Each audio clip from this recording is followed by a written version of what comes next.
Hey, good morning there, Judith. Good morning, Howard. How are you? Well, I'm okay, thank you. And yourself?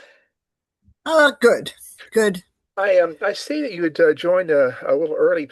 Would you mind a couple of short questions about grants and such, or would you prefer I hold those to the? Happy, yeah, Okay. Well, great. Happy to answer. let me go to my notes to you. Just a second, Judith.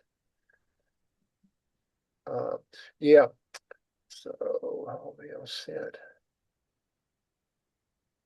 Um, Yeah, so this is just a follow-up to the note I sent on Tuesday, um, and that has to do with a couple of aspects about grants for networks, um, and um, one of those has to do um, with the grant that you had mentioned that the Cuban network had gotten for recreation equipment to take there. So I'm guessing that um, when money's provided for a team that goes to a country that's the focus of the network, that there are multiple churches or at least two. It's not just one that cares about the country, but several churches that actually are participating on the trip. Is that correct or not correct? It doesn't have to be. No, when we've got networks, and if you look on the Presbytery homepage, there's a number listed: Malawi, the Your Network for Eastern Europe, etc.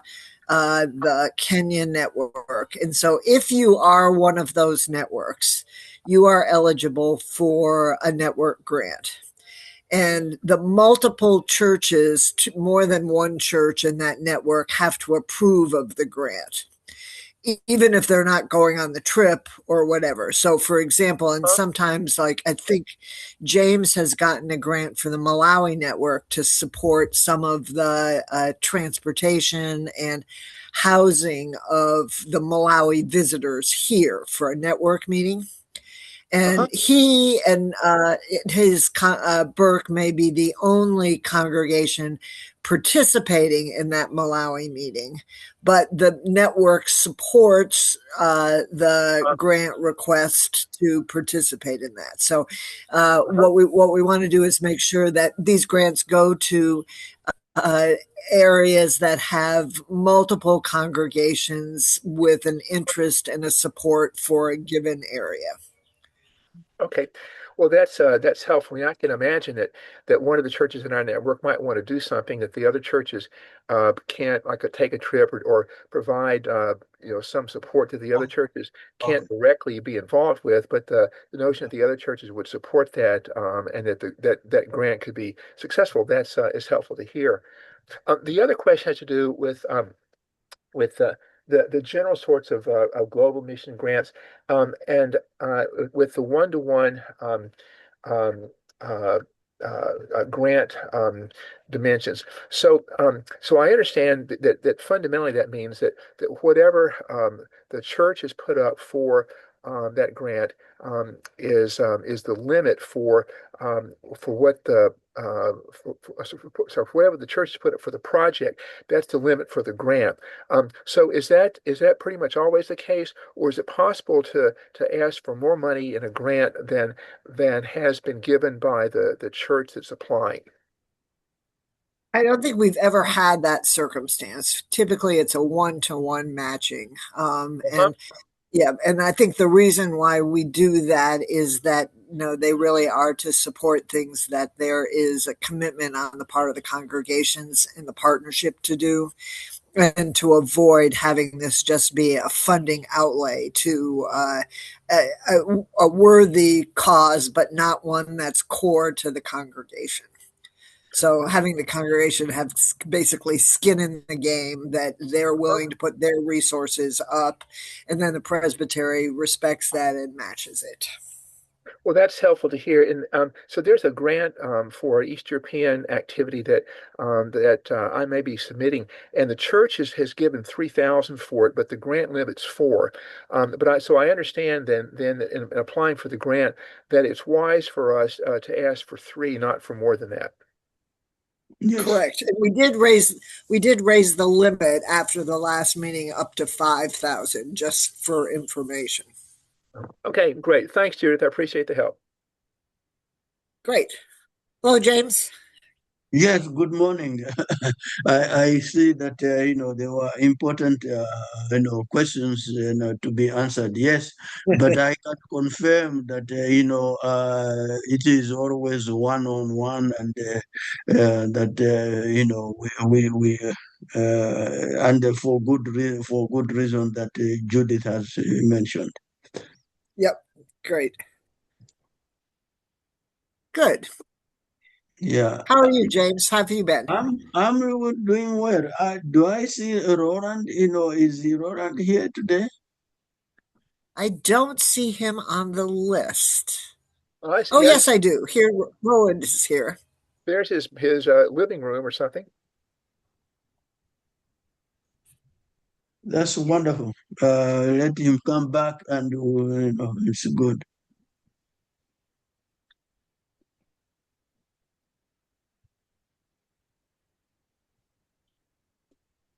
Oh yeah, there is Roland. You are muted, Roland. Good morning. You are muted. Hi, good morning. You are still muted for me. I don't know. Okay, good. Well, Good to see you. Good to see you. Good to see you. Yeah, thank you. You can hear me now, I assume. Yes, I am.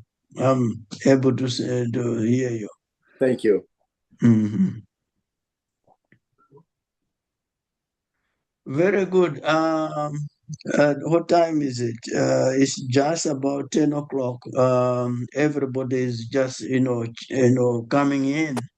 Let's wait a few more minutes and we can start our meeting.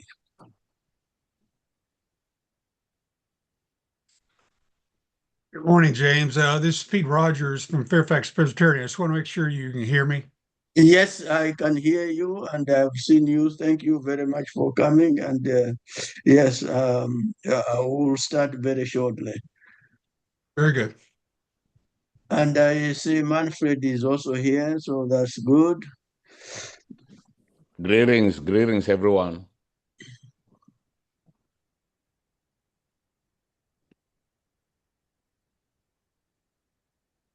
James, can you hear me? Yes, I do. We do hear you. Fantastic.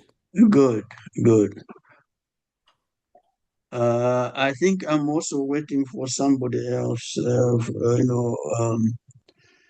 He should be here anytime. Uh, Mark said, he's having problem with his computer, so he might, come in a little late.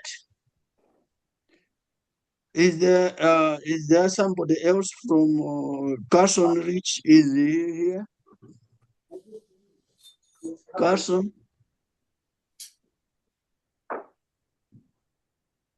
No, I haven't seen Carson yet. Um,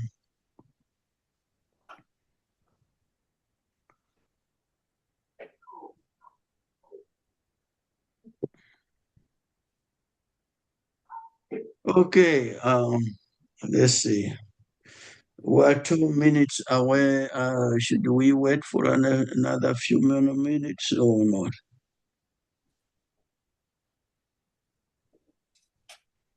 Good. Anyway, I'll just wait for 1 more minute and then we can start.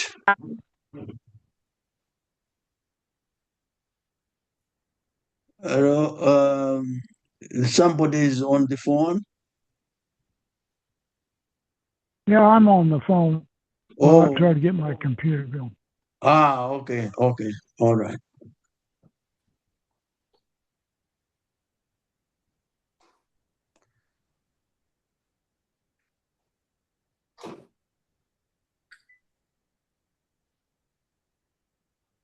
Good. I will start off this morning by asking us to introduce ourselves.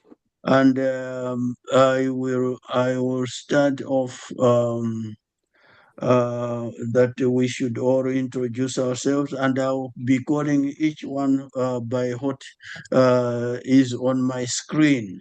So I will start off. My name is James Montale.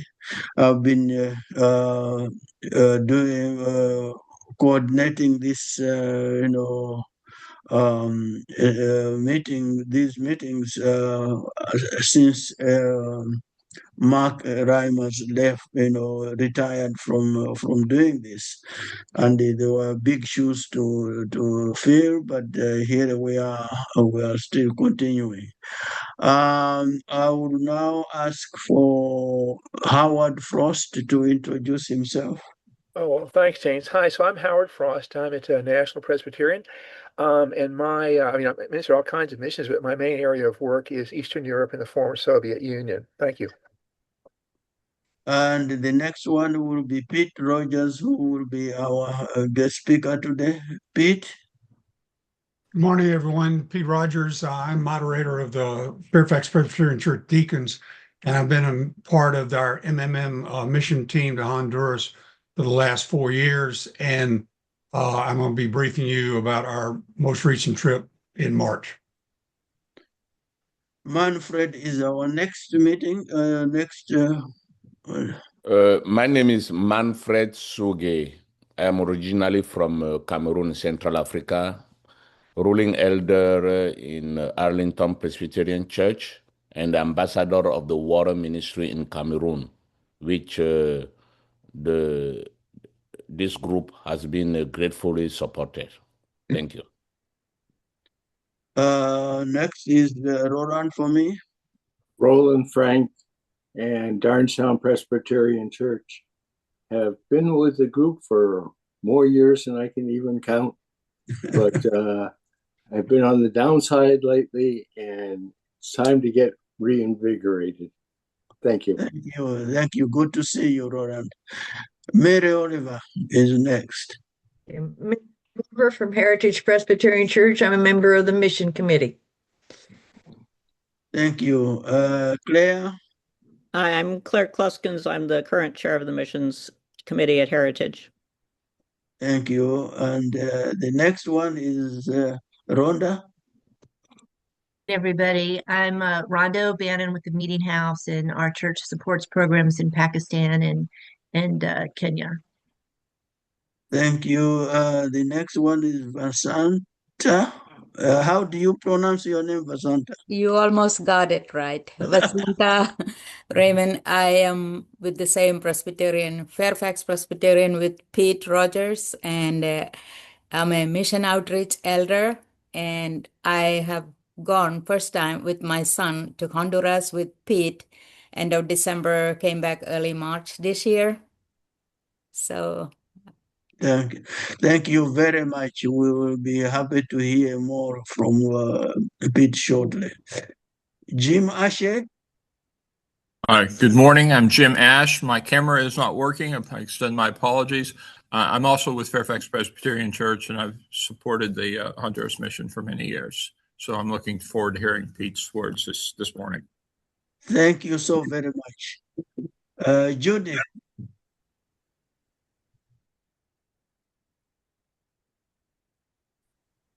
Yep. I'm Judith Dobbin. I'm with the Meeting House, and I am the representative of the Equipping Congregations Committee of the Presbytery for the Global Network. Thank you very much, Judith. Kevin? Hi, I'm from Fairfax Presbyterian Church, and here to support Pete. I've been to the on the Honduras mission trip many times. Thank you. Mark is on the phone, but he's still working on his computer so he can get in. Mark? Yes, I'm on the phone, so I'll try to get to on the computer soon. Thank you. Mark was as I said, he was chairing this global mission network before I took over. Thank you. We are almost ready to start, and I am afraid that one of my guests is not here yet, but we'll see or if he can come because I haven't seen him. Carson Rich is not here yet.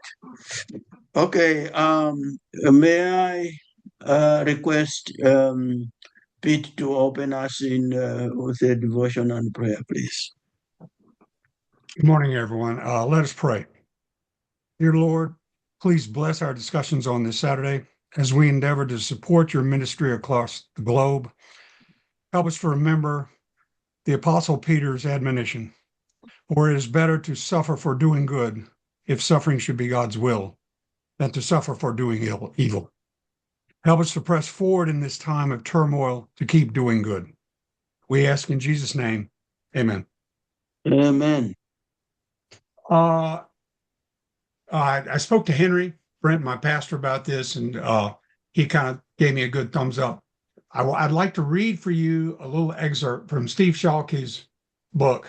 That it's kind of hard to read the title of this book intentionally. It's very cleverly done, but the title of Steve's book from 2019 is called "The Lost Message of Paul," and so it's almost like in Braille here. You have to almost feel it. You can barely see it in raised letters. But anyway, at the very end of his lost message of Paul, he summarizes a lot of his thoughts, and I'd like to share them with you now. It is time for a new reformation. It is time to find a way of following Christ which offers liberation and welcome rather than control. Virtue is the outcome of hope, as Nietzsche in his brokenness realized, rather than the other way around. Paul writes near the conclusion of his letter to the Romans, "The hour has already come for you to wake up from your slumber, because our salvation is nearer now than when we first believed. The night is nearly over, the day is almost here." Then he adds, "So let us put aside the deeds of darkness and put on the armor of light." To the Colossians, he says similar things and then exclaims, "Therefore, as God's chosen people, holy and dearly loved, clothe yourselves with compassion, kindness, humility, gentleness, and patience. Bear with each other and forgive one another if any of you has a grievance against someone. Forgive as the Lord forgave you. And over all these virtues, put on love, which binds them all together in perfect unity."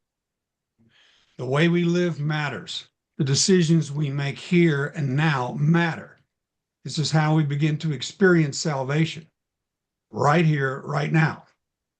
Paul's approach is all about carrots rather than sticks. Since you are already counted in, Paul is saying, live like it.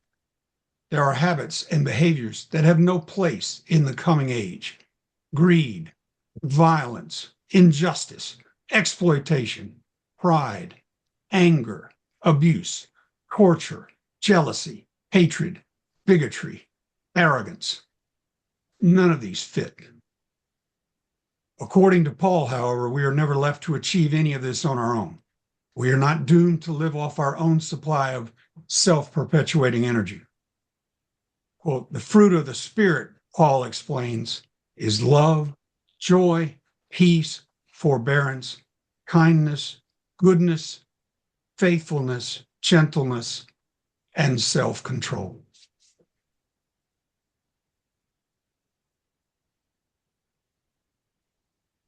So that's all I have to say. Thank you.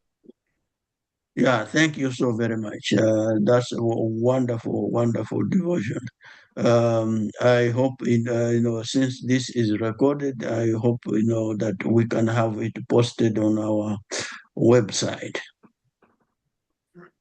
And I'm sure you will be happy that you be agreeable that it can be posted on our website.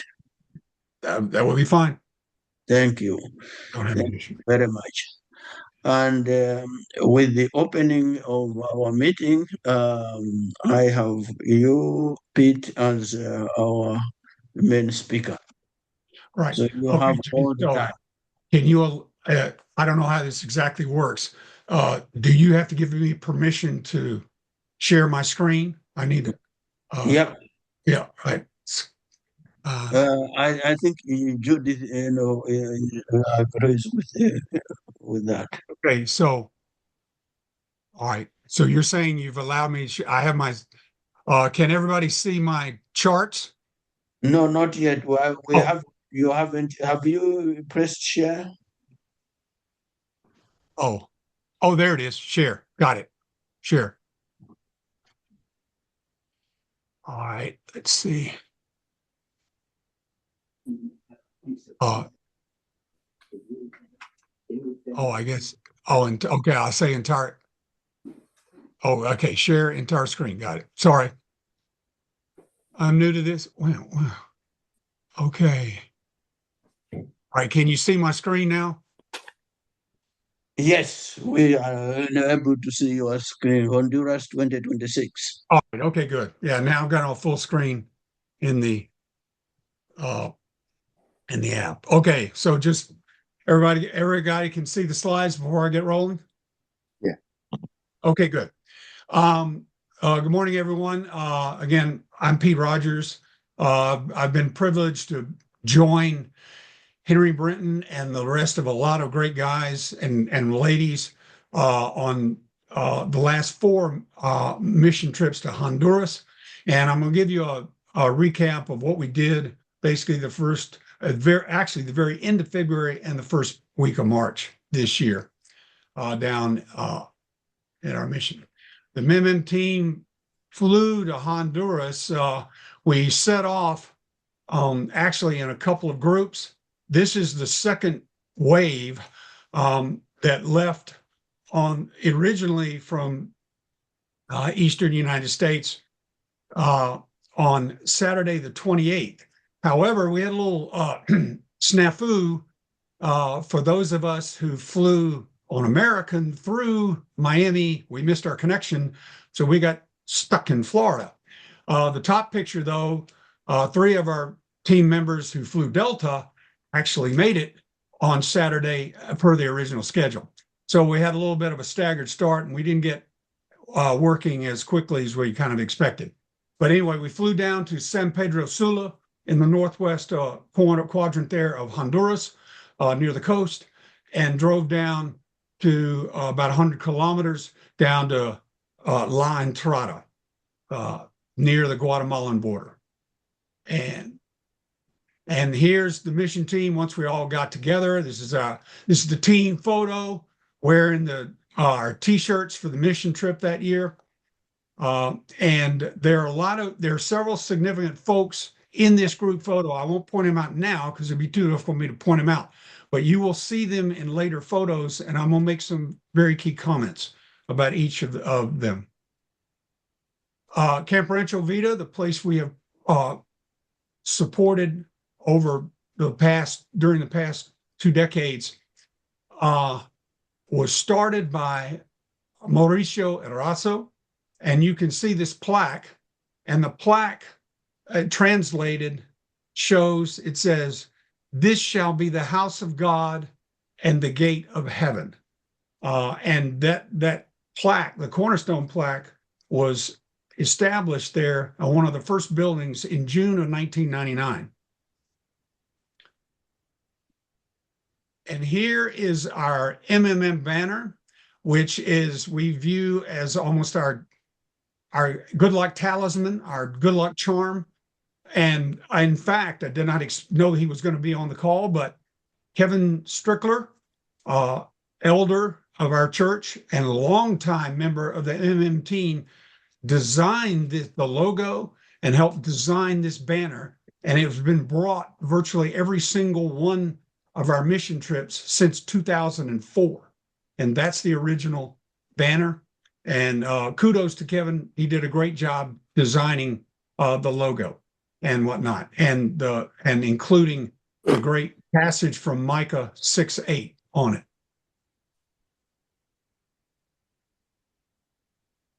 I want to remind those of you who have supported us over the past several years, is kind of I wanted to throw this in at one of the things. We had a 2-year from 2024 and 2025. We ended up installing a total of 29 solar panels, and last year we also installed 2 batteries and an inverter on the caretaker's house. And the reason I added this year as a follow-up, not only did it help tremendously reduce the operating cost of the thing, because it slashed their dependence upon the local power grid to the point where they were paying, it reduced their power bill by 80%, more than 80%, saved them more than $250 a month, typically over the course of the year.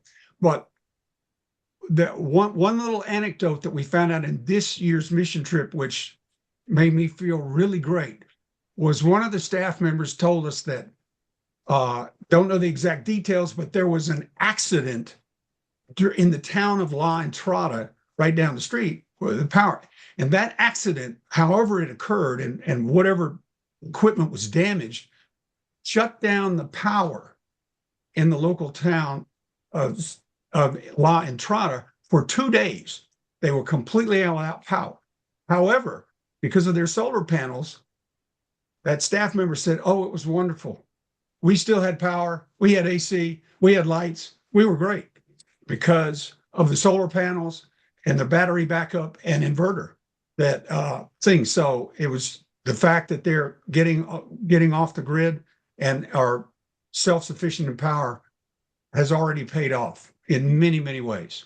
So another key thing that occurred in March 2025, was the prelude to what we did this year, was after we finished the solar project, the team began demolishing an old refreshment stand that had been there a couple of decades to make way, because Mauricio had a vision of a new missionary family coming in and living permanently full-time within the grounds of Camp Rancho Vida, adding to the folks that were already there, namely 2 of the staff members who live in an apartment, plus the camp caretaker.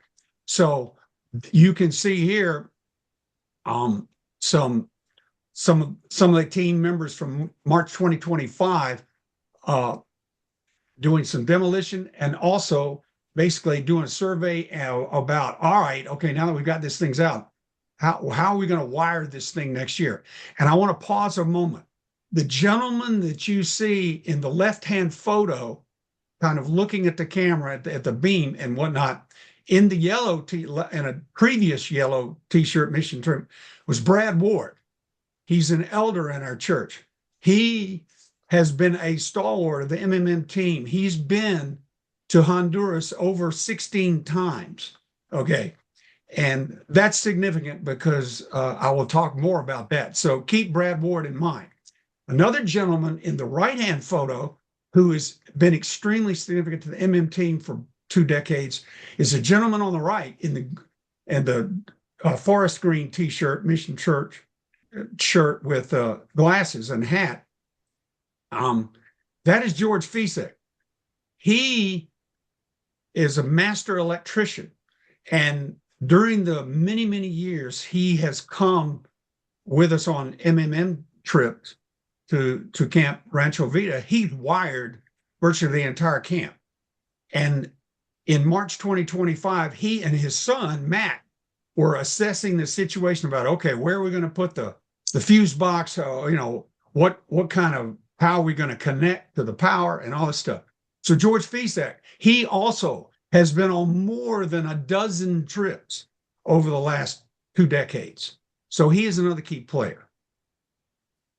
And so with that prelude, when we showed up, this Matt Fisek, you saw on the, and a couple of other gentlemen showed up even before we did, and spent 4 days wiring this area that you can see that was just a hole in the area.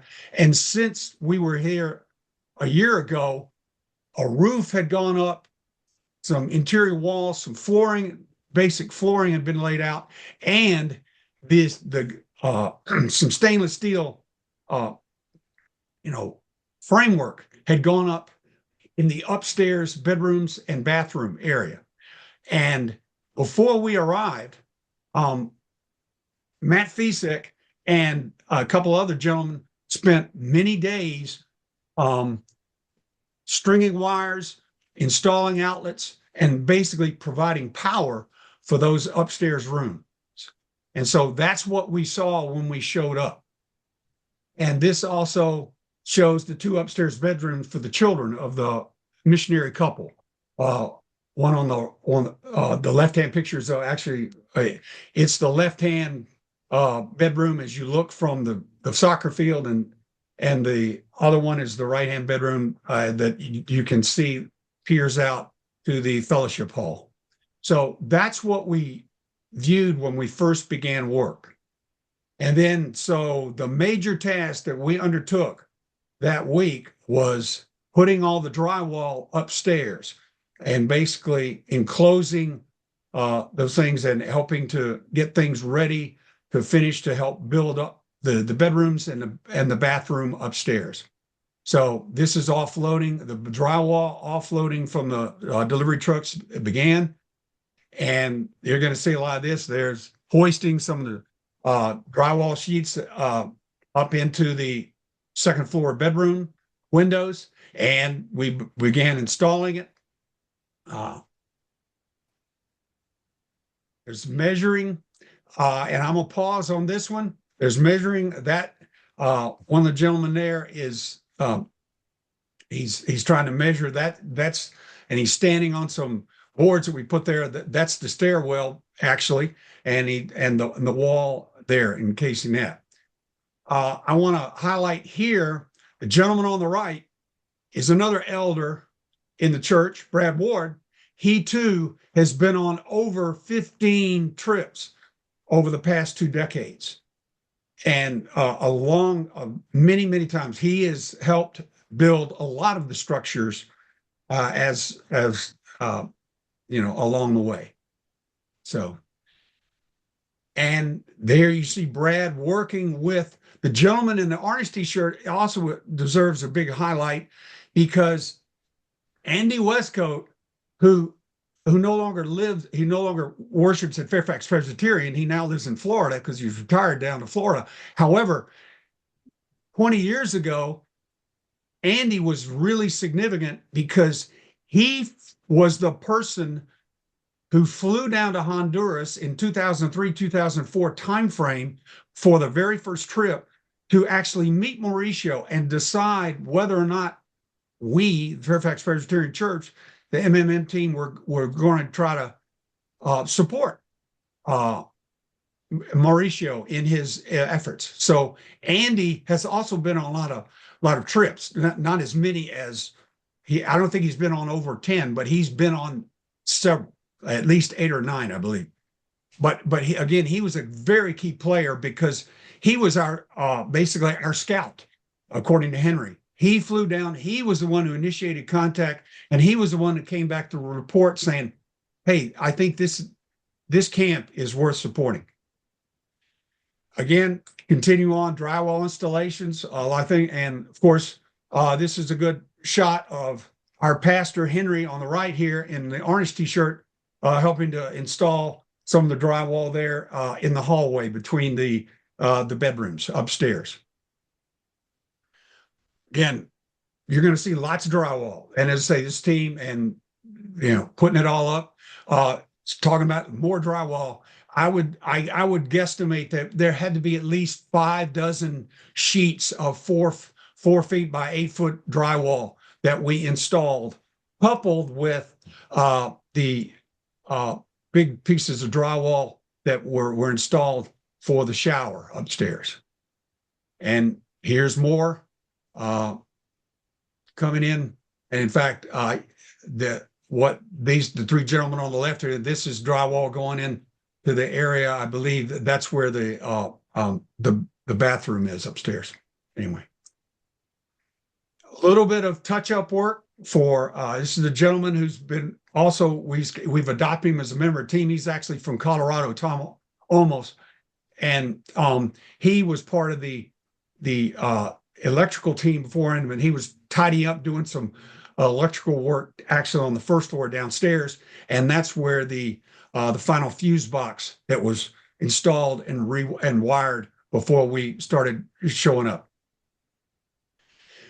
It's not all work, and we do try to take some time off. And one of our favorite trips that we do is go to the Welch's Carpy Farm, and the team has a great tour of the plantation and the way they do their business, and they make great coffee. Every year I've gone, I've gotten some coffee. In fact, I drank some of it this morning. Another thing that it was the first time I ever got to participate in it was there's a bird sanctuary very, very close by to La Entrada near the Guatemalan border, near Copan Ruinas. And this was my first opportunity to go to there. And of course, I just the pictures I chose happen to highlight the macaw. The scarlet macaw is the national bird of Honduras. And so they have a lot of them. They have a big bird breeding program there. And one thing I would also like to emphasize here, the right-hand photo is a very big photo that I'd like to emphasize is, of course, that's Henry, and then Kevin Strickler, who was on the call this morning. Kevin has been 17 times, okay, on these trips, and Henry has been 18 times on the MMM mission trips. So we have had a very long-standing work with Mauricio over the past 2+ decades. But anyway, so another thing that is and so we went to the bird sanctuary. The other members of the mission team, and in fact, Vasanta and Ibam were here. They went to the archaeological park at Copan Ruinas, the Mayan ruins there, and so that shows the other members of the team that were on quote our day off and whatnot. And of course, the scarlet macaws stand guard there at the Mayan ruins too. One wonderful activity that I was able to participate in for the first time, weather provided it. I was able to hike Mauricio in the center there, took us up this very strenuous hike up to the cross. And it gives you a beautiful kind of view of, this is right on the edge of the property there at Camp Rancho Vida, where they've erected a cross and they hold worship services up there. And I would also like to point out, if you look at that picture, it's amazing that Kevin, we had never been there before, and Kevin didn't know, but when he designed the logo, the MMM logo, we didn't realize how mountainous it was and the cross. So it was like our logo is emblematic of the quote hike to the cross and the outdoor worship area that Mauricio established many years ago. Of course, another beautiful thing about Camp Rancho Vida is their soccer field. It's gorgeous and it gets a lot of activity. I think they have soccer at least at minimum 2 or 3 times a week. Local youth come and play. And so it is a wonderful, it's a fantastic, beautiful soccer field, and there's a lot of great activity. And of course, when you have soccer, hey, people need cleats. And so every year we try to bring a duffel bag or 2 that are filled with cleats that folks have donated from the from Fairfax area. And the young men love grabbing some cool cleats. So also another thing that Mauricio did this year was we visited Nueva Florida and a small area, little village there and handed out school supplies and shoes to the young people there. So and that was in the midweek. And this kind of looks at the finished product with all the installations of drywall throughout the upstairs. And of course, okay, there's the stairwell, and then the bathroom, and you might say the shower stall that had the heavy duty wet wall, so to speak, install. I've been spending a lot of time talking about our longstanding thing because this was very moving. At the end of the trip, we had a wonderful celebration, and unbeknownst to us, Mauricio, in gratitude for he knew that this would be Henry Britton's last mission trip as pastor of Fairfax Presbyterian Church, because he is retiring effective in September. He made a special plaque that you see on the right. And that plaque says, in gratitude to those who have been part of the expansion of the kingdom of God.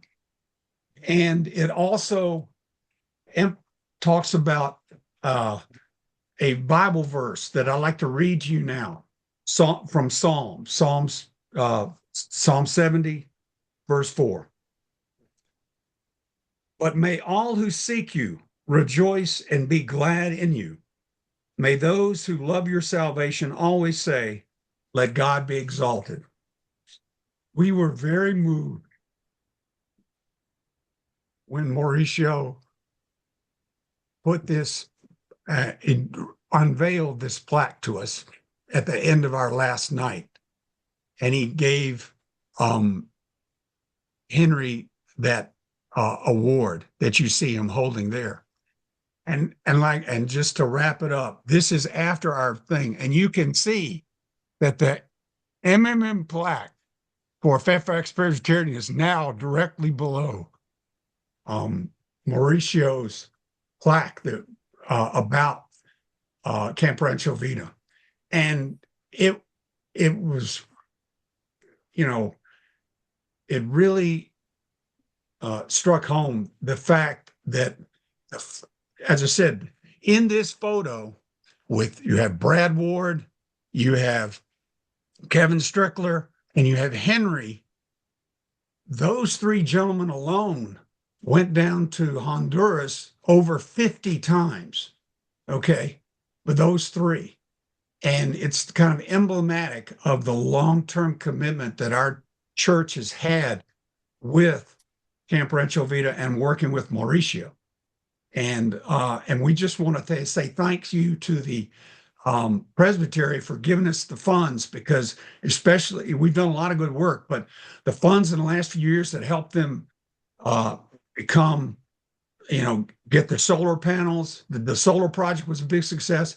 And now the money, and just to give you some statistics, Mauricio he spent over $6,800 in supplies and to transform that old refreshment stand into the new apartment and in construction. And he's still got about $2,000 he's held back in reserve that he's got to use to finish up, obviously do the final detail work on the upstairs thing and finish the construction. But he said he's well on his way. He expects that the missionary family will move in probably no later than the end of June. So anyway, so I think that's the end of my presentation. Are there any questions? Oh, definitely. If can you restore the screen so we can look at each other? I have two questions myself, but I'll open it to for other questions. Pete, I have a question. Sure. Lisa Martin at Heritage Church. What was the scripture again that is on the plaque? I want to make a note of that.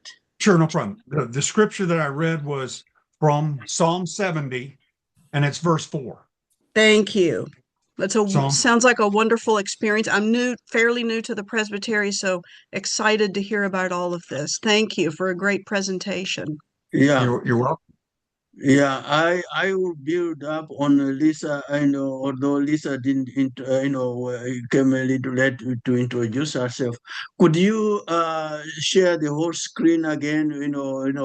Instead of the sharing the screen, could you restore it?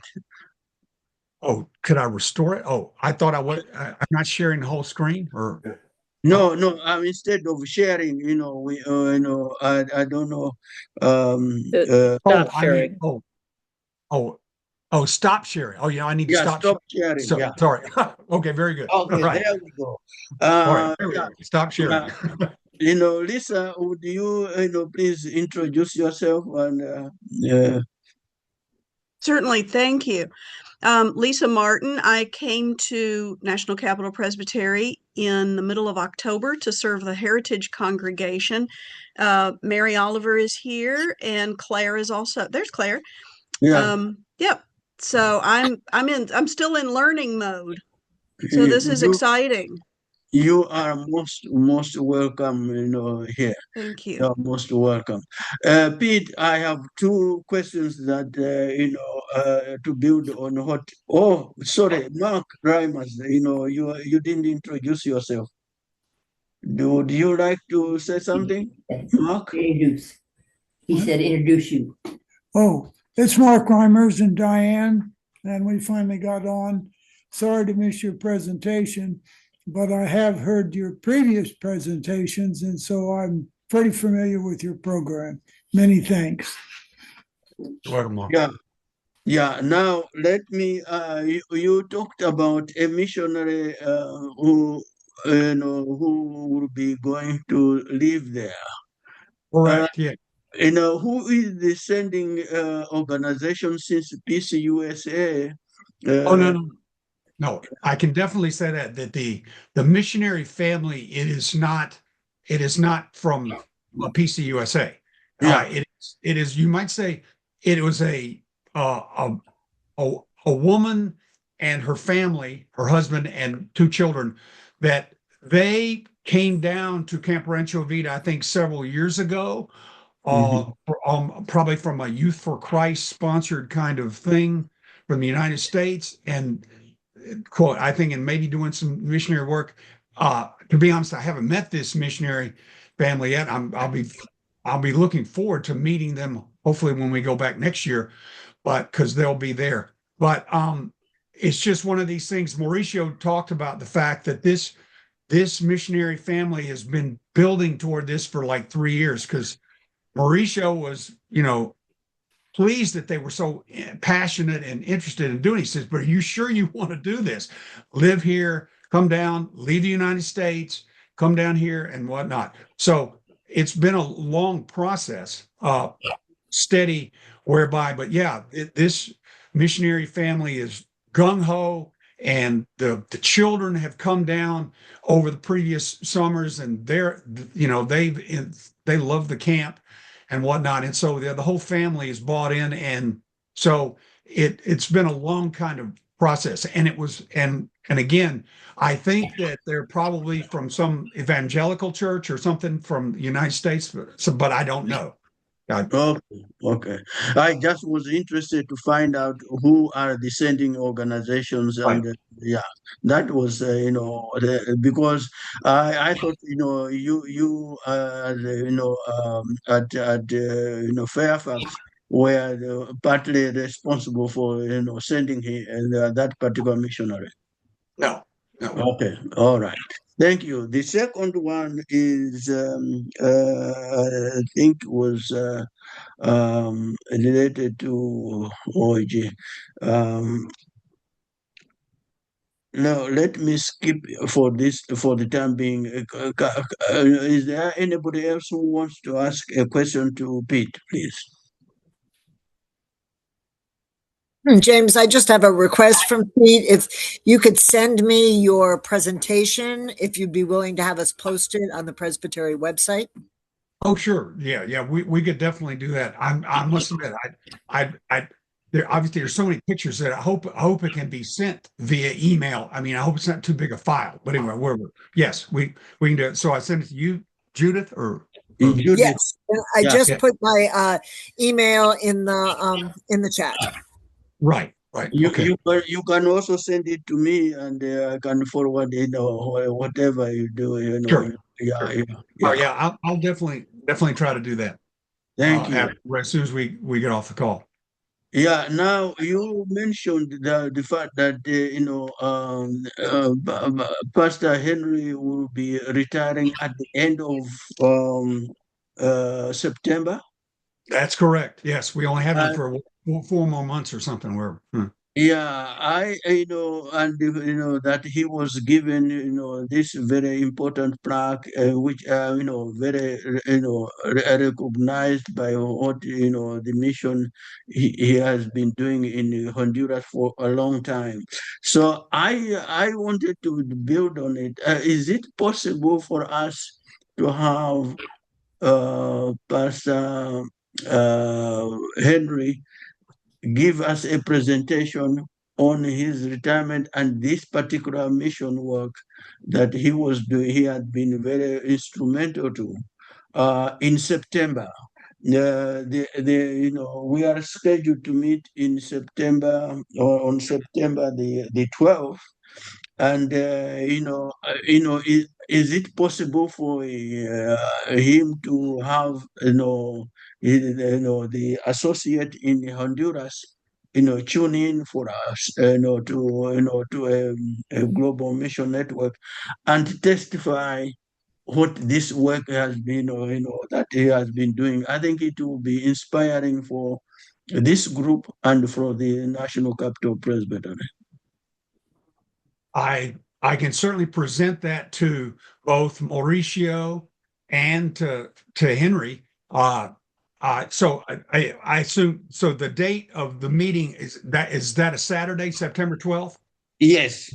All right, Saturday, September 12th, similar kind of Same time. and he will be they will have the prime time, like you are having now. So Sure. so it will be special, yeah. Well, given enough lead time, I think the answer is yes, but again, I need to coordinate with Henry to make sure that, okay, there are not some other things going on. Because as I say, I know the church is planning. He's only been our pastor for 25 years, so it's kind of a big deal. Yeah, it is. Waving goodbye to Henry, and he's been so significant to the church. So off the top of my head, I don't think anything is planned on that day. So, but I don't know if Henry has personal plans on that day, because I know what his luncheon is going to be, or excuse me, his retirement dinner is going to be in 2 weeks after that, September 26th. So that's when that's going to be. But anyway, yeah, I think yes, I can certainly pass along that request, and I'm sure he would be proud to participate. And I think Mauricio would also like to participate, because I know he's very grateful for the financial support that the Presbytery has given. Okay, and speaking about support, if no one else has any questions, I have some questions that I need to ask before I forget to do it, especially, I guess, of Judith.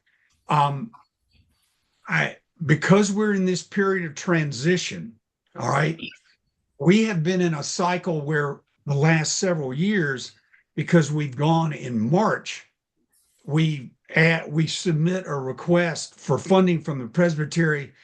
It's approved by the session in September, and we get it to you before October 1st.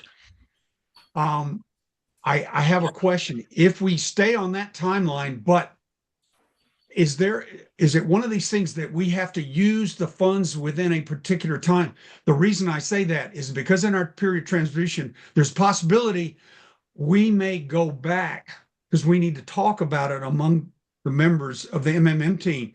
Instead of going next March, we may delay the trip to, say, the following November. Instead of going March 2027, we may go in November. Because when we first started going on these Honduran mission trips before pre-COVID, most of the time we went in November, October, November timeframe. And it's just in recent years that we flipped to the springtime. So my question is, if we ask for money at the end of this year, do we have to expend it, or can we delay the trip until November of 2027? Is that allowed? It is. There's no time limit on the use of the funds. Oh, I see. And Okay. we just ask congregations if they decide they cannot use the funds for some reason, that they either propose an alternative use of the funds or return them so they can be used by someone else for a mission project. So I think there's no issue about that at all, Pete. Okay, great. Because again, we're just not certain. And then so you are going to have, you are still on the same timeline whereby if we submit a grant proposal for 2027 in September of this year, we're still on that glide slope, and that would be fine. And so Yes. Yep. there is a window, and just off of clarification, when I was logging on last year, we got $4,000. Is the value now back up to 5,000, or is it down still at 4,000? It is. It's now. Yeah, as of our last meeting, we raised it back to 5,000. Oh, I think last okay, year, with all of the issues, there was a concern about budget from the Presbytery, and so we all took an action to conserve resources. But things seem back on track, and so based on that, we recommended, and they approved us going back up to a $5,000 matching limit. Okay, great. That's wonderful to know, because that's what I'm sure we'll ask for a 2027 trip. Anyway, okay, good. I appreciate that's an important clarification, because again, we're in Henry has been our quarterback for over 2 decades on this, and now we're transitioning to co-moderators of the meetings and whatnot, and as I say, we're along. Who knows how long it's going to take us to get a senior pastor installed and whatnot. So yeah, the MMM team is definitely going to be in a period of transition. So, but yeah, I appreciate that. That's very helpful to know. Thank you. Great. Thank you very much. Do we have anybody else wanting to ask a question to Pete before he leaves? Feel free, my friends from Fairfax, to say something before I close on. If any one of you who are from Fairfax, Vasanta or Kevin or anyone else who wanted to say something, in support of what Peter has just said. I'll go. Go ahead. My son has been wanting to go earlier, but he wasn't able to. And there was one other young man that came. I think he joined from Florida. So we were kind of talking about the transition. We need more younger people to go. That was one thing that I noticed. And I volunteered in another project. One of my co-church leaders were going for many years. It's called a clinic in Manos Amigos, which was probably like a 20 minutes drive from wherever it was. And I was really impressed with the clinic and the population, how grateful they are, even for the little things that they have to wait for 6 to maybe 12 months to get like a tooth pulled out or a hernia surgery done. But they were so grateful for anything that we provide. So it was kind of a God's blessing in action. This was my first time going. Thank you. Thank you very much. Kevin? Okay. Yes, picking up on what Vasantha said, the camp has always been our main focus, but we have helped other areas 2 clinics, an elementary school. That clinic nearby actually was how we got a church member's father started the clinic, and that's how we got our original connection to Honduras. Just want to say we've made great friends down there. Our host has actually visited the United States a number of times. I've actually hosted him in my own home. And just want to say the camp is, his idea was to make a safe place for kids to go, to teach them how to stay away from drugs, alcohol, gangs, and all the leaders that are there right now came there as kids and were so inspired that they wanted to come back and help make this program continue. So that's about it. Thank you very much. Yeah, do we have anybody else to say anything? If not, I'll now transition to another presenter, and that is Manfred on Cameroon. Good morning again. I am going to share my screen. Just bear with me. I don't have the agenda anymore. I don't know where I lost it.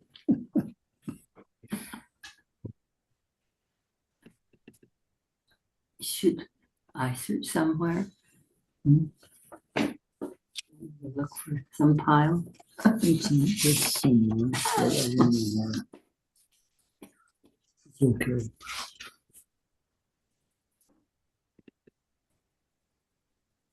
Can you guys see my screen? Not yet. Have you pressed share? Yeah, I press share and then I press the presentation.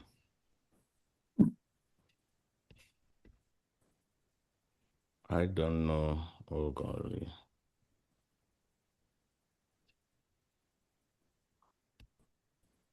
Bear with me.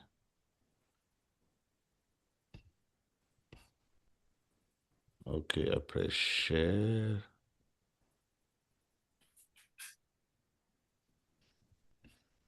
Share screen.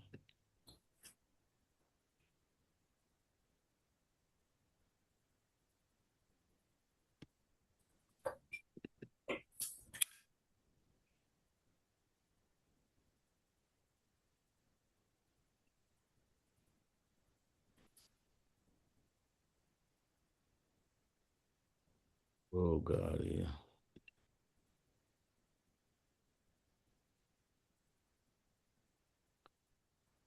Yeah, this is my first time to use this computer. Nevertheless, if instead of wasting time, I will send the presentation to Judy after this, if you don't mind. But I can. Send it to her now, so maybe she can put it up for us. Yes, I can do that, Montford. If you just email it to me right now, I'll be happy to present. Yeah, fantastic. Bear with me. Let me see where it is. Let me go here, inbox. This older generation Judith. Has been a while since I wrote to you, Judith. Okay, I found it. Mildred. Subject, please. Is it PowerPoint?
Did you manage?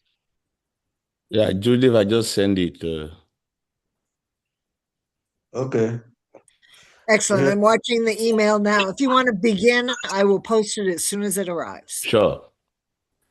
Again, my name is Manfred Suge. I am an elder Arlington Presbyterian Church over 30 years.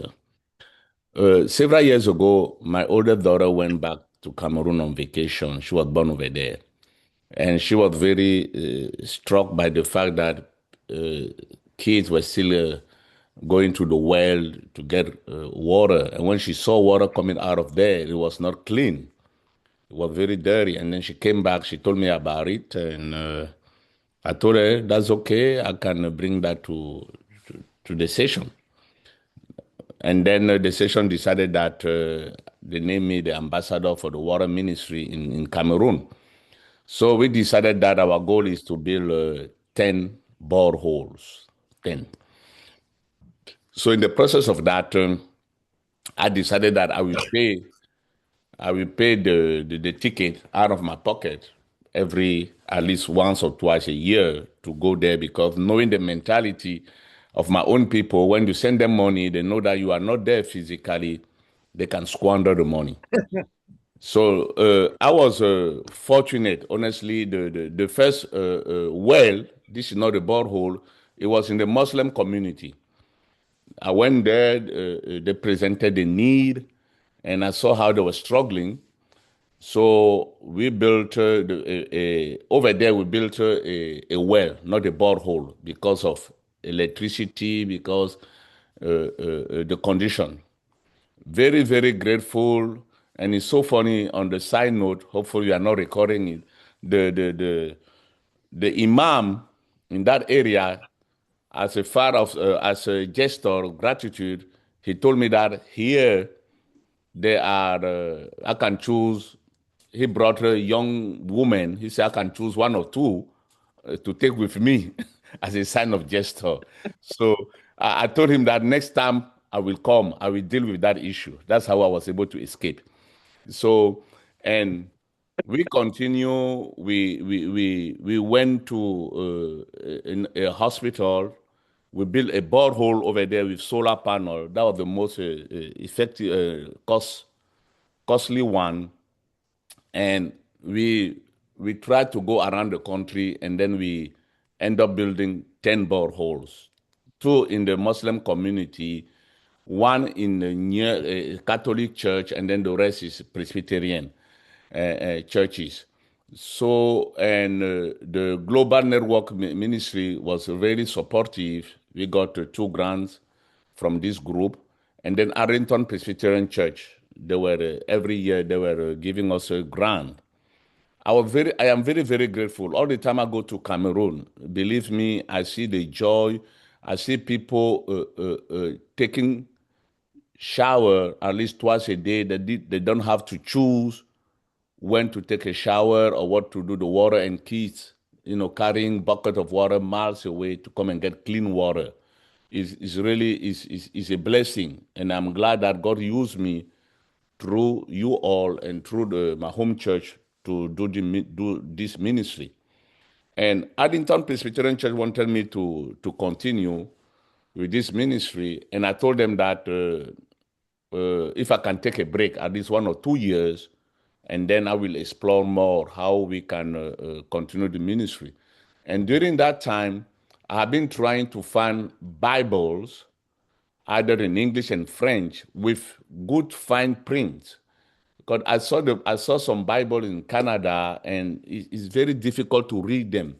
So I would like to, if anybody knows where I can get Bible, French or English, that way I can be, my goal is, next step is to all those locations where we have borehole, except in the Muslim community, we can give them Bible, the kids and the people around, and gradually try to introduce them. I mean, some of them, they know about they are Christian. Majority are 80% are Christian, but give them a Bible so that they can use and read.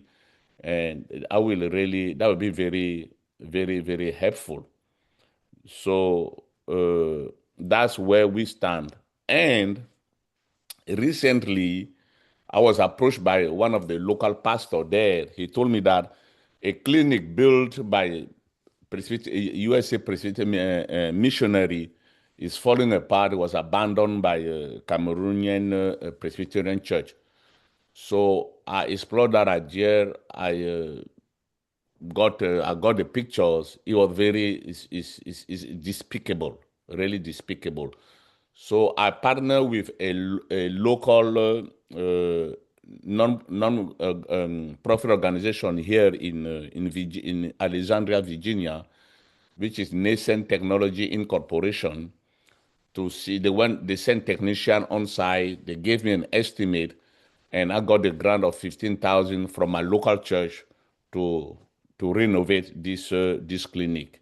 As a matter of fact, next week, Saturday, I'm going to Cameroon to see that clinic and how we can start. The money is already there locally, but to see how we can start the renovation. So Manfred, I have the screen up. If you want to on provide share. me any direction, I'm happy to present. No, you can just hold on. Let me. You want me to get out?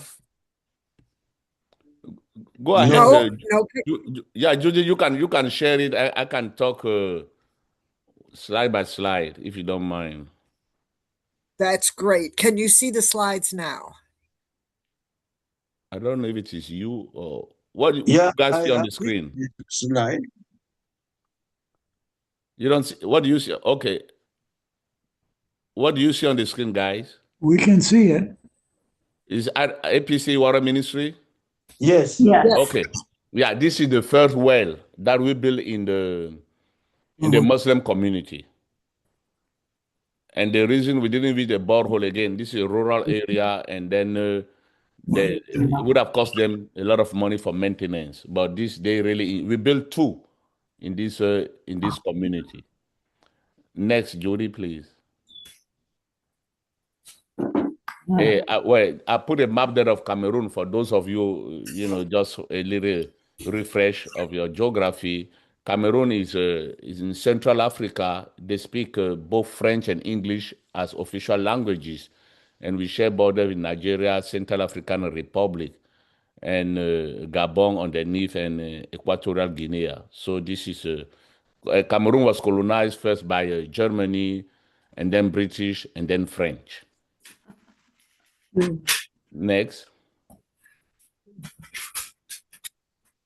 Yeah, that young girl there, that's my older daughter. When she went to the trip in 2021, that's what I was referring to. And this is her experience. She was shocked. I brought her here when she was 18 years old. And so when she came back, she shared that experience with me, and then we make it a reality. Next, Judith. Again, this is just a history of Cameroon, the population, some stats that. By the way, this is a presentation I used last year with Arlington Presbyterian Church. I will update it and then I send it to Judith shortly, maybe by the end of the month, Judith and James, so that you guys can put it on APC if so fit. Next. Excellent. Okay. This is one of the this is a borehole that we built in this community. Is another city there. Very people they're very grateful. Honestly, when I go to my home to Cameroon all the time, I have to hide because people are just so grateful. I mean, you can replace electricity with candles, with lamp, everything else, but water, you cannot replace water with anything, especially clean water. So, and we built this in 2021 November. Next. Nice of that. This is, if you here, you have several here. On the left side, the second, this is the hospital, and we built this borehole with a solar panel. Oh. Yeah, it's amazing. And the next picture, you see somebody there with the hat, yellow, is a Presbyterian pastor He retired. He was emeritus pastor, Reverend Disse, with whom we have been working for years. He even came here to the U.S. and preached at Arlington Presbyterian Church. So we built another borehole in his area village. So people drive miles with the truck to come and get water there, and then they just donate money for maintenance. It's a wonderful experience, very very wonderful. All these are already done, and the lady next to the pastor that's the pastor's wife. Very very good. Next. Yeah, and on the left side, this is a second borehole that we built in the Muslim community, a second well. And in the middle, this is when I went there for the opening of this borehole in where the pastor is there. It's another area. They call it Ezeka. Presbyterian is very, very active in that area. Missionary also was established in that place. It's lovely, I'm telling you. Very, very. You cannot see me. On the left side, there's next to a lady, there's a gentleman there with bald head, and that's me there, hiding there. The blue It's shirt. very to get to those areas is not easy because they don't have roads, but we manage to reach there and provide them with clean water. Next.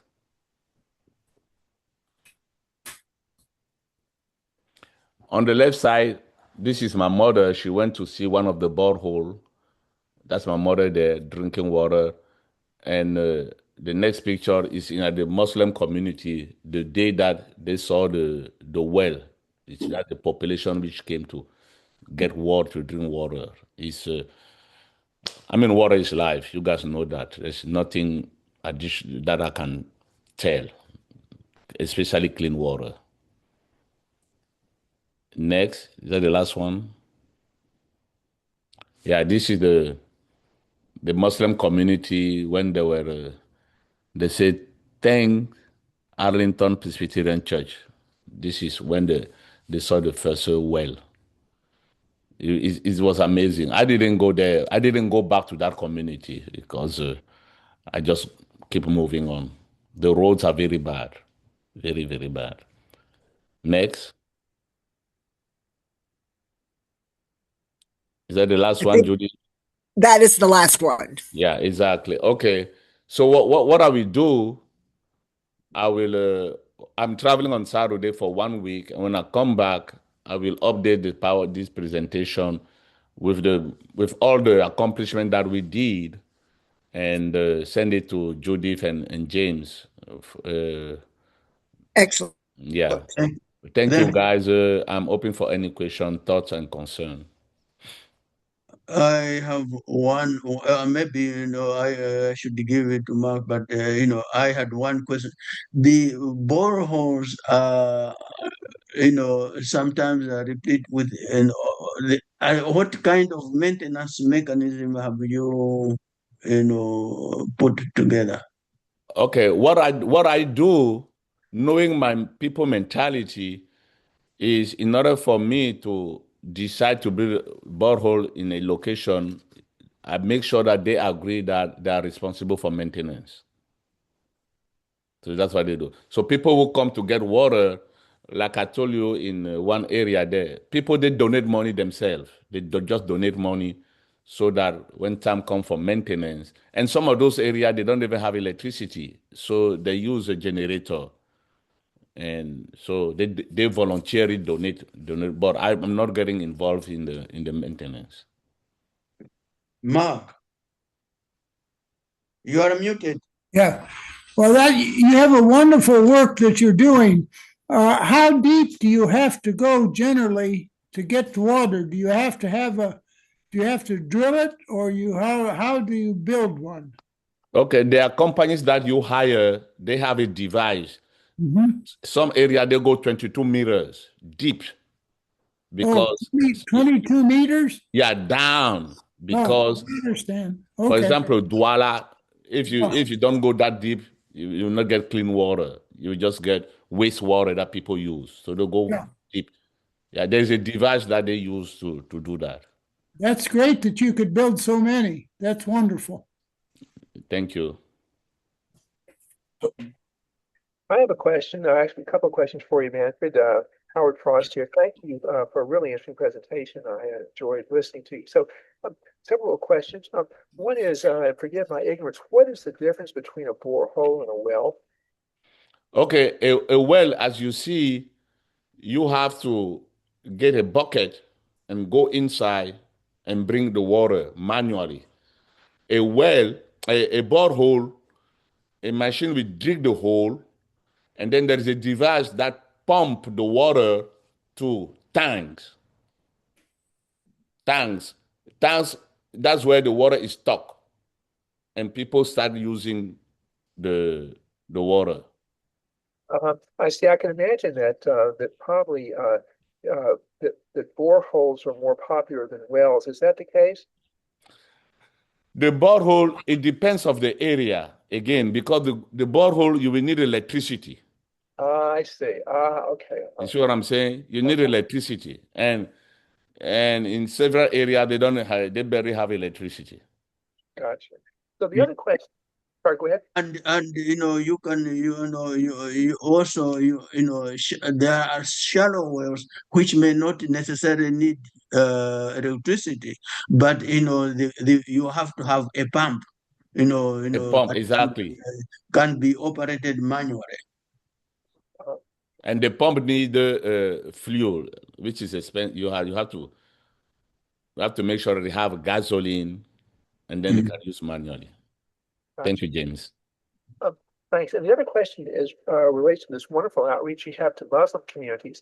And I wanted to ask how you go about selecting Muslim communities, and if in the process you have the opportunity or the congregation members have the opportunity to talk about Jesus. About the Muslim community, a good friend of mine, he's the one who approached me. Because when my daughter was there in on her trip, he was there helping my daughter in terms of security, guiding her. And my daughter shared the idea, and he approached us about to build a well over there. And again, as I said, I have not gone back in that area. I was not that I was scared that they will ask me to choose several women over there. Polygamy is over there. But I have not gone back to that area because of the condition of the road. And then whenever I go to Cameroon, I have maximum like 10 days and 2 weeks because I have a 9 years old. I have to come back to work. So I prefer to go somewhere else. So my focus is, as I mentioned, if I have Bibles, I will rather focus on areas where they already know about Jesus and try to encourage this. There's a poverty in Cameroon. People are miserable, and we have a president who have been really power for 43 years old, 92 years old, all this stuff. So I would rather focus on the community where Christians are and give them hope through the scripture. And that's why I'm trying to see if I can gather Bibles to do that. And I'm planning to retire in 4 or 5 years. So that's why we pursue that mission. Okay, well, that's helpful. So now I understand that there was just one Muslim community, but mostly you work with Christian community. Correct. Okay, thank you. Good. The best wishes. That's really valuable effort. Your comment about you can replace electricity, but you can't replace water. That's a really important message. Thank you, Howard. Thank you. I think we have exhausted the question. Does anybody else want to ask Manfred any question? Thank you. And we will be awaiting the update, and we wish you also God's traveling message when you go to Cameroon. Thank you, Brother James, and thank you, everyone. Yeah. We have our next, presenter is Carson Ritchie, and I would like to invite Carson first of all to introduce himself and to ensure that everybody knows him, who he's talking about. Thank you, James. Yes, my name is Carson Rich. I'm with the Community Coalition for Haiti. We operate programs down in Jacmel, Haiti. We operate out of Vienna, Virginia. We were started by First Baptist of Vienna and Vienna Presbyterian Church. And also, I'm a member at St. Andrew Presbyterian Church, where my wife works. This mission has been going on for almost 40 years now in Haiti. And it is centered around Jacmel. And today, James asked me to share a little bit about our work as it's being impacted on the current crisis that has been ongoing in Haiti. That has, it's been around for a while. In this instance, it started back in 2020 with COVID, with the shutdown of Haiti in terms of our being able to get down there and provide on-site support, logistical support, and also being able to bring educators and surgeons and medical personnel to work at our clinics down there and provide hands-on training. So that's kind of my introduction. I just realized as a former pastor, I just went long, but that's the way it is. But that is my short introduction. I couldn't put it on a business card, but anyway, I thought I'd go ahead and share. I'm going to share my screen and we'll get into it. And then if you have any questions, feel free to jump in and we'll get started. But thank you, James, for allowing me to be here. And thank you for giving me this opportunity to share about this wonderful work that we are part of down in Haiti. Let's see here.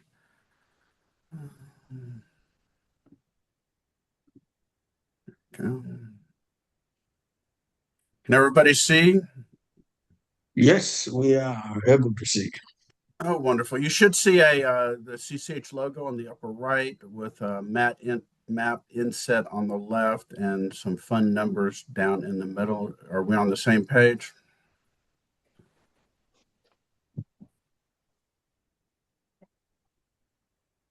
Howard, can you see that? Yep, I can see it, Rich. Thank you, Judith. I appreciate that.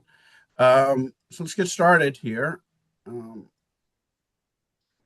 Right now, you're looking at kind of where we are and just a reminder of where Haiti is. Just a quick update of what's going on is that the crisis that's impacting this region, it's basically Port-au-Prince, which is the capital, which everything runs through there in Port-au-Prince. 90% of Port-au-Prince is being controlled by gangs. Those gangs have not limited themselves to Port-au-Prince. They have begun to move out of Port-au-Prince. I want to say the gang activity really started back in 2023, 2024. They're now moving up towards Cap Haitian, and they're also heading down towards Jacmel. For the longest time, they have not really crossed the mountains into our area, but they're doing so now. And so that's creating some obstacles for us, some stress for us, especially on our staff as they start to think about that. And I'll get more into that later. We have right now, we've got Haitian on our CSH staff. We've got Haitian doctors, nurses, administrators, community leaders, and educators on our staff that work primarily in our three areas of healthcare, education, and community development. Unfortunately, the gang violence, the political instability that followed, the inflation, food scarcity, and breakdowns of infrastructure in the country is putting a lot of strain on our services. More importantly, it's putting a lot of strain on families that we serve in Jacmel itself. As I said, most of the violence is centered around Port-au-Prince. It is moving towards us. If you could see right there on the map, let's see here. You can see Jacmel, and to the right is Margot right here, if everybody can see that. The gangs are starting to push down towards Margot. About 2 weeks ago, they hit that town of about 40 to 50,000. They killed about 8 people in the process. Our in-country director believes that the gangs want to control Margot because of the port that's there and the money that might generate. Unclear, but they are about an hour away from where we are over here in Jacmel.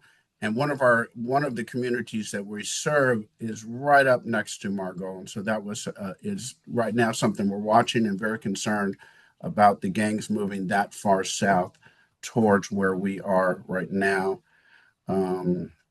There are international and Haitian-led efforts to bring stability to the area, to increase policing, to continue to provide healthcare support. CCH is not the only NGO operating in Haiti, and many of us try to work together and try to coordinate together in terms of medical supplies. We have about 60,000 Haitians have fled from Port-au-Prince into Jacmel, so they're coming across the mountains and they're setting up their lives, starting their lives over, maybe connecting with family or friends, or just finding space. And that's put extra strain. We're seeing that. A few years ago, I would have told you we served about 20,000 patients visits in a year. We're up to 28,000 patient visits from last year, and we're exceeding that number this year. There's just more people, and there's more need now because of the gang violence, because of the instability, and just everything that is going on right now in Haiti. And you get another picture of that, kind of a clearer picture of where we are.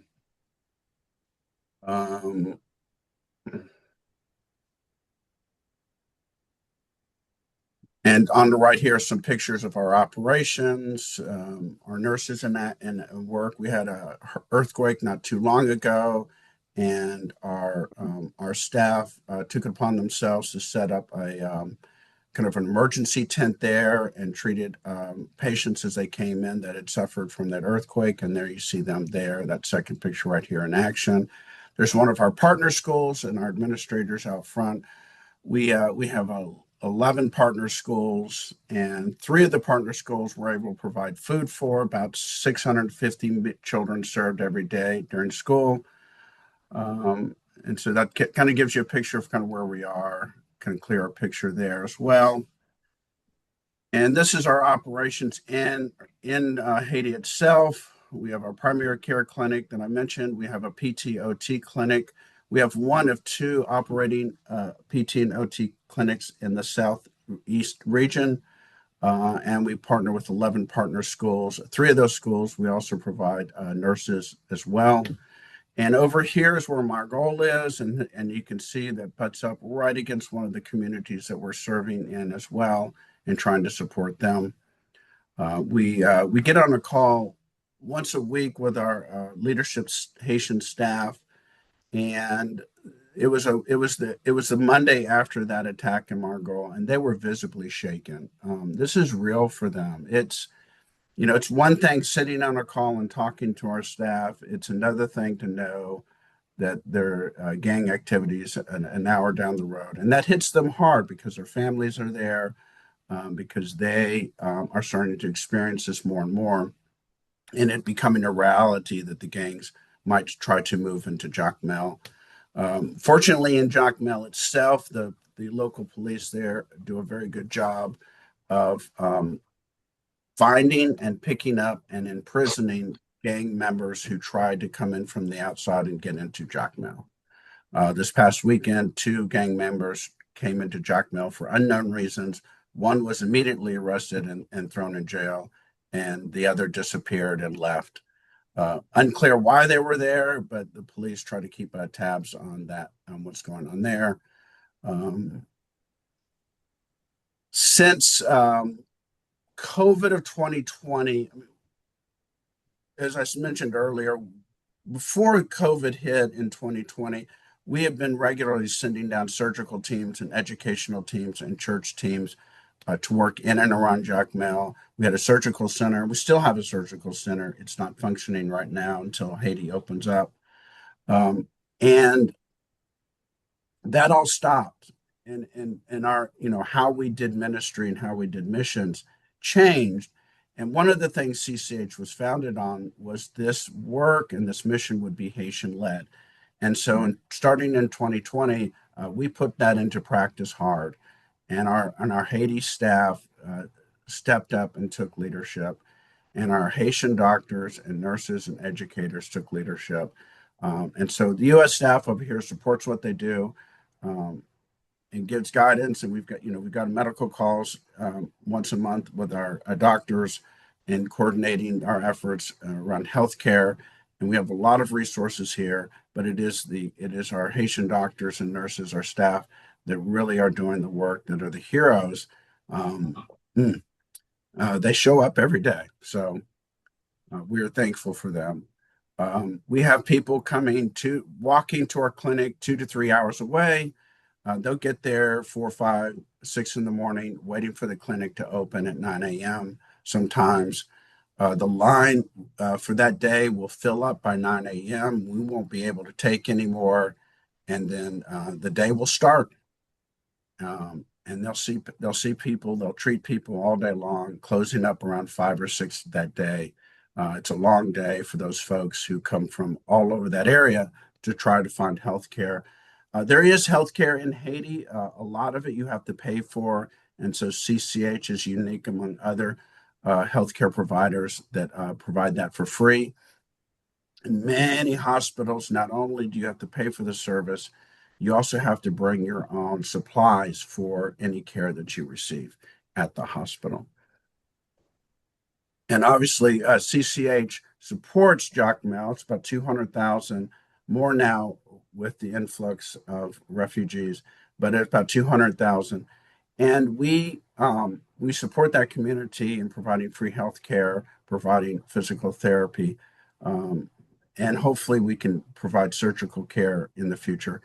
And one example of that is there was a protest was happening in Haiti, in Jacmel, and the protesters were upset with one of the owners of a local gas station, and they were on their way to try to burn down his gas station. They weren't successful. And they passed our clinic and decided, since our clinic was close to this gas station, they were going to attack our clinic as well. But several members of that protest stood up and said, no, these are the good guys. We're not going to touch CCH. And they passed by. And so we're very much rooted in that community. And finally, just a quick story. I don't know if any of you have heard of the TV show called The Pits. My wife and I accidentally found it. I think it was on HBO, and then we watched it both seasons straight through. It's just about emergency room in Pittsburgh.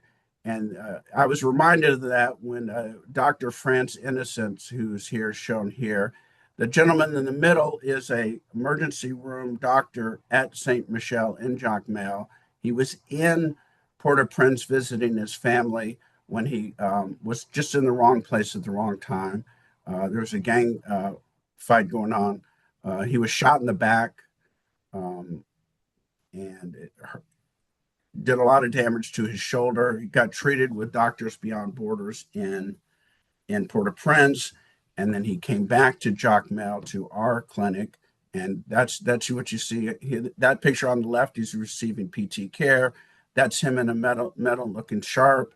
And on the right, he's working with some manipulatives to continue to help his shoulder. If you've done PT work, you know how life-saving that can be in terms of returning your life. We're trying to get him back into the hospital and back to what he loves doing at that emergency room. He's brave. Doctors are targets in Haiti, targets for kidnapping and violence. The gangs are getting closer, but he wants to be back on the front lines, just like our staff. And he wouldn't have it any other way. So we're very proud of him, and we're glad to provide this for him and get him back to what he needs to be doing for Jacmel. So great story. Sad beginning, but hopefully he can come back to 100% health from that injury. But anyway, thank you all for this opportunity. Just a quick overview, and you might have more questions, kind of what we're looking at as we run this ministry and missions out of Jacmel, Haiti. I'm very thankful for our staff down there who does just heroes work in providing care at the clinics, and for the teachers that we support, and for the community leaders that we support as well in and around Jacmel. But if anybody has any questions or any thoughts, I would love to hear. Thank you very much. This is wonderful, and that your organization is working in a very under very difficult conditions. So we thank you for your ministry. Absolutely. Thank you, James. I will open up for questions. If anybody has a question, could you, so we can see all of us, on the screen. Yeah, Mark. I don't have a question, but we're really thankful for your work here and your support of those groups in Haiti, and we'll hope that the future gets brighter. Many thanks. Thank you.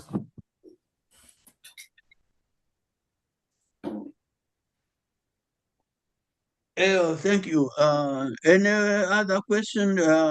Can I have, can you and share, Rich, can you share so we can, so I can see all of us? If there's Carson, if you could also send me these slides, I will work to get them set up on our website. Absolutely. Yeah, I'm trying to figure out how to unshare. It's been a while. Oh, no, I don't want any of that.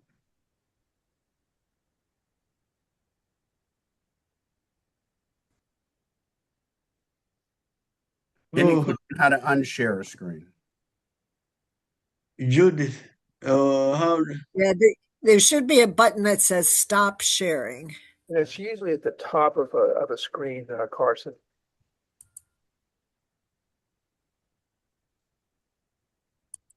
I have an idea. I'll be right back. Okay, there we go. Yeah, now I have the for everybody. Anybody else wants to have to ask Carson a question or a comment? Thank you very much, Carson. We really do appreciate what you are doing in Haiti, and we wish you Godspeed and everybody else there. All right. I think we are done with the speakers. I have only a few things to announce for announcement. I wanted to announce that the Marawi Mission Network is due to convene at Montreat in August, from August 18 to August 20. I will be going there, and if there's anybody else who wants to come along, it will be nice for us to go together, because I think from here, it's better to drive than to fly into or something. So yeah, that is what I plan to do on August 18.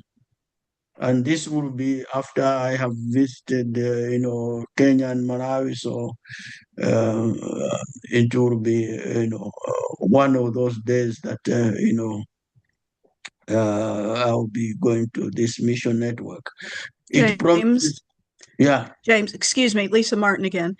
I'm planning to attend, and we may have some others from Heritage who are planning to attend. Good. I used to have, I once went with, she came picked me up from here. Susan, our departed Susan came, took me to to Pittsburgh. So I'll be working with any one of you who, is trying to go. I think Mary, had expressed intentions to do so. Right. I'll actually be heading, if there's going to be a carpooling situation, I'm actually going to head up earlier and visit with family and stay a couple days later. So, but hopefully. Good, good. No, we'll work it out. Good. Yeah. But I prefer a carpooling, if that would be possible. All right. Any other announcement, Judith? Yes, let me share my screen.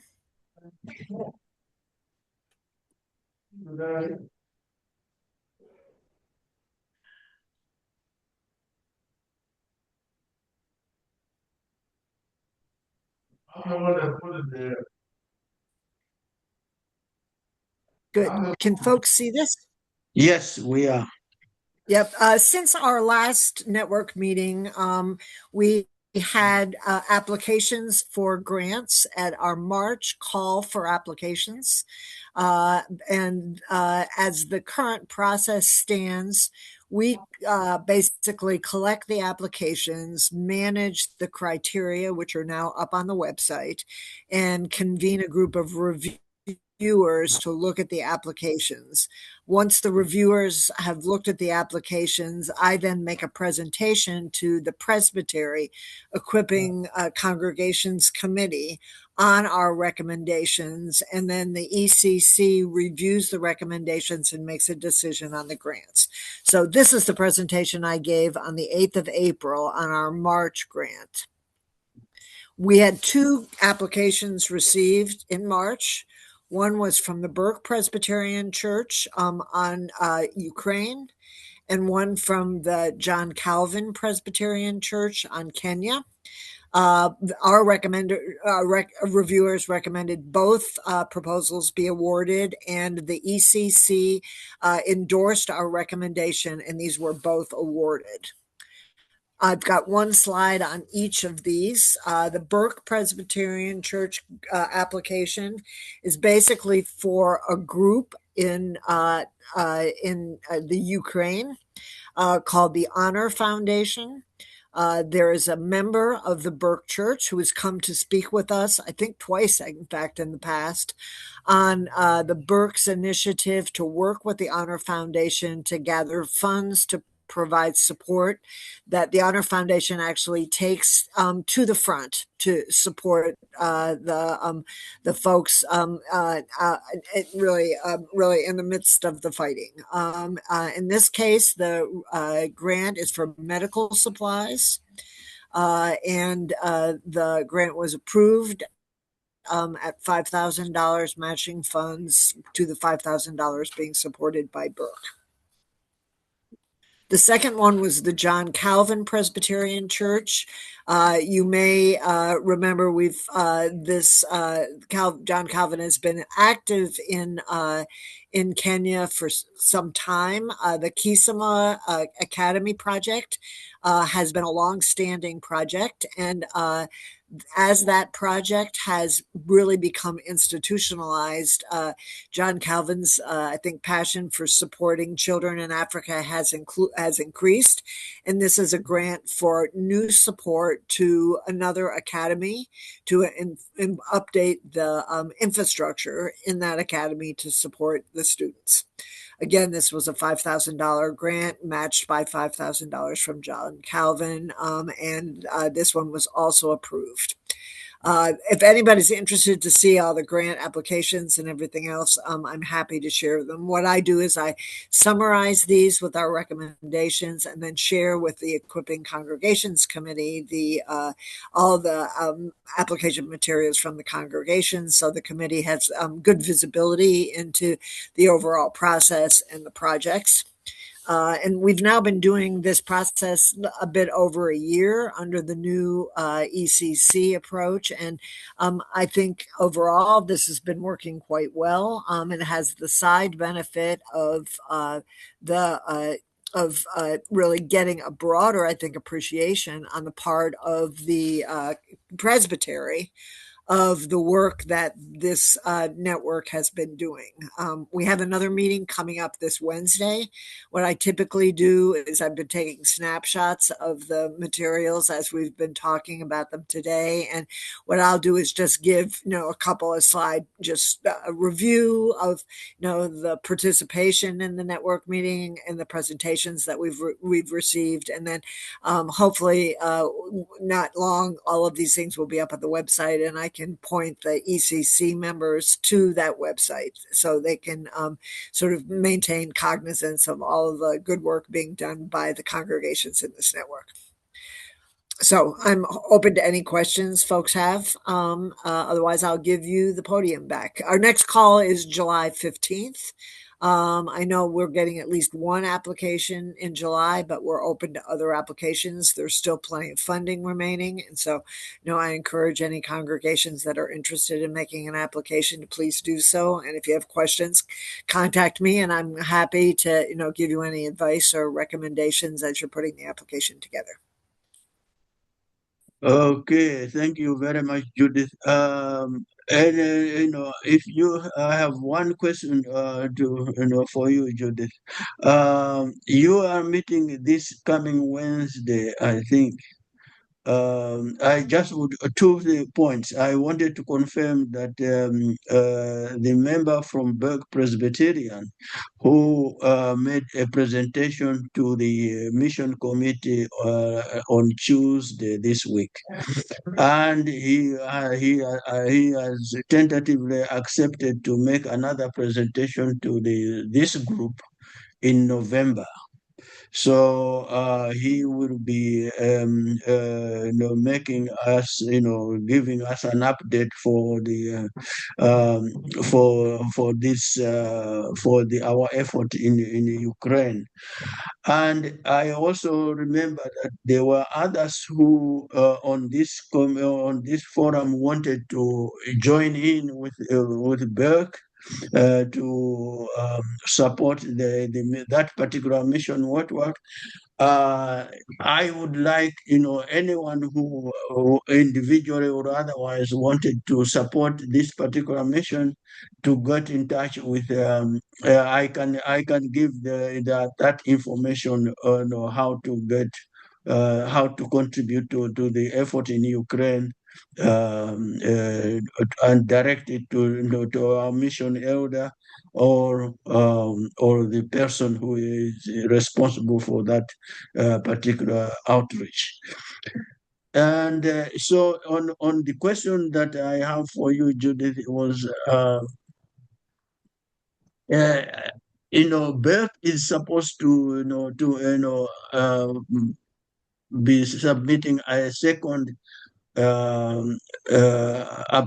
grant application for Malawi, and would it be possible? Will you have another meeting? In June for that? For the yeah. So so where we are, James, is that the next call for our grant applications is July 15th. Yeah. And so the way that we've been doing the ECC is if sometimes we don't have meetings in the summer of the ECC, but because we have a routine set up, with these presentations and the like, we've been able to actually review grant applications over email to get folks to review and provide a vote on the applications. So if we get applications in July and our reviewers recommend that they be awarded, then I will work with Mark Gaskell, Reverend Gaskell, who's the ECC chair, to either present them to would be the August meeting of the ECC, or if there is no August meeting of ECC, to coordinate those over email so that they're not held up for a couple of months until the committee meets again. And we did this last year for a couple of different applications, both for global missions and for other of the grant programs in the Presbytery. So it worked just fine.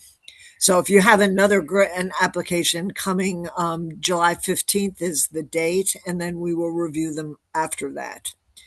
One thing that James's comment is pointing out is we changed the regulations. It used to be one proposal per congregation per year. And we said that we would like to revise that so it's one application per congregational partnership per year. So in this case, because Burke has partnerships both with Ukraine and with Malawi, they're welcome to submit applications for both of those in any given year. Thank you. Any other question for Judith? If not, I think we did make the announcement. I'm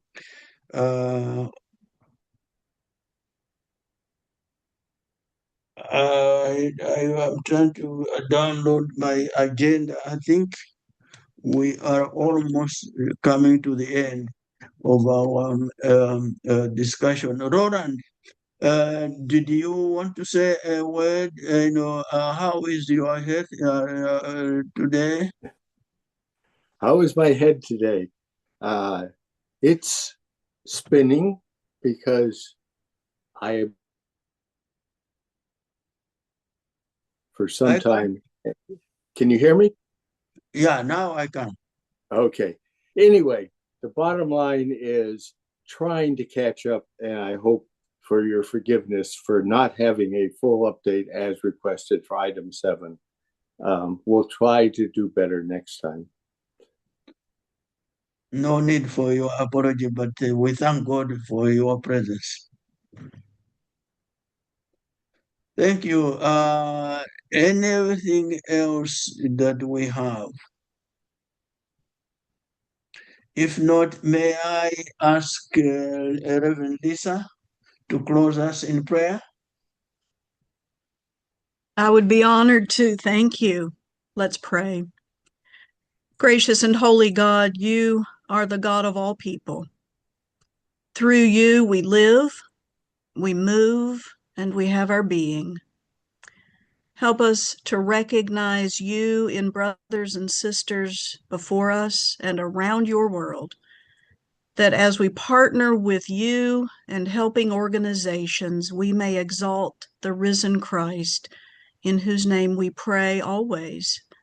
Guide us into the blessing of the remainder of this day, and give us all such hope in Jesus that every day we may run the race before us, looking to Jesus, the author and finisher of our faith, and then we may delight together in your holy presence.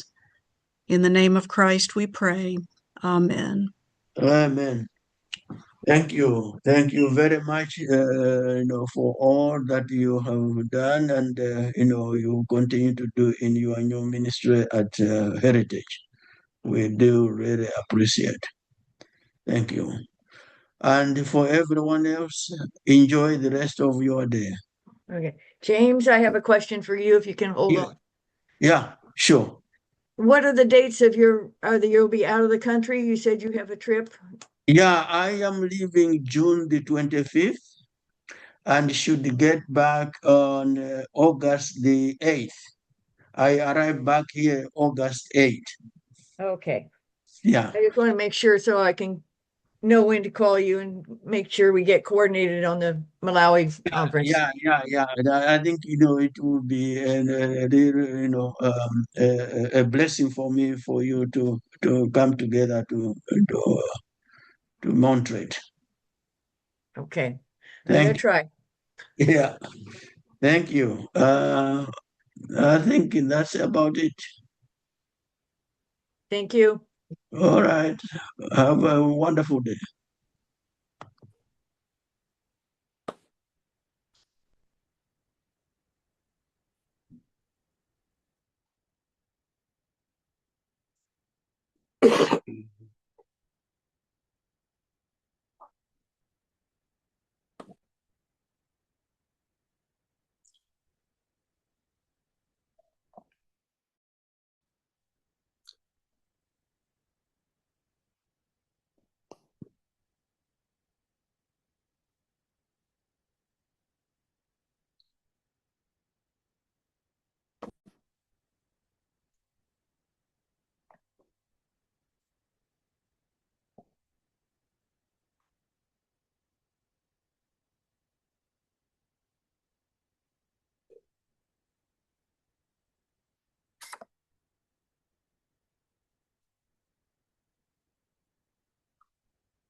How was your meeting?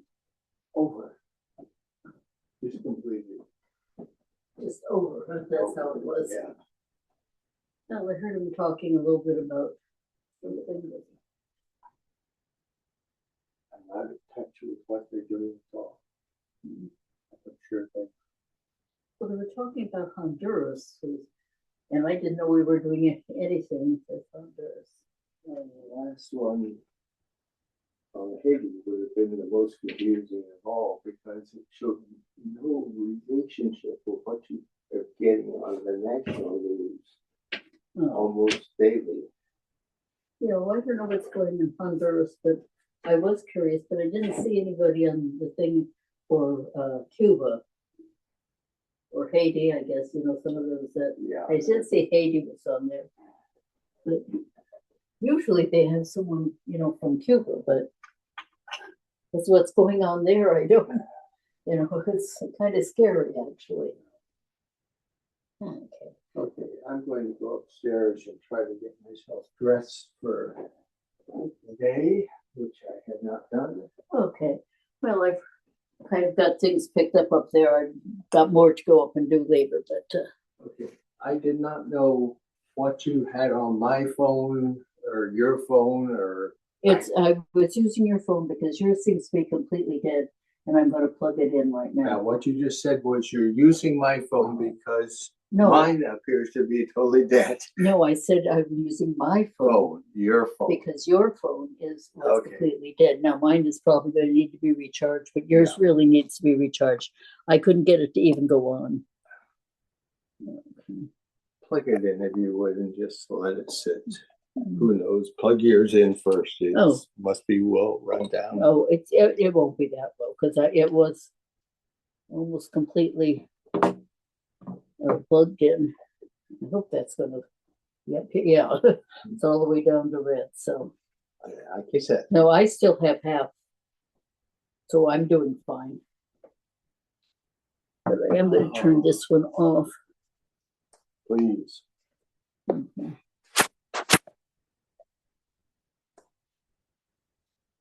Okay.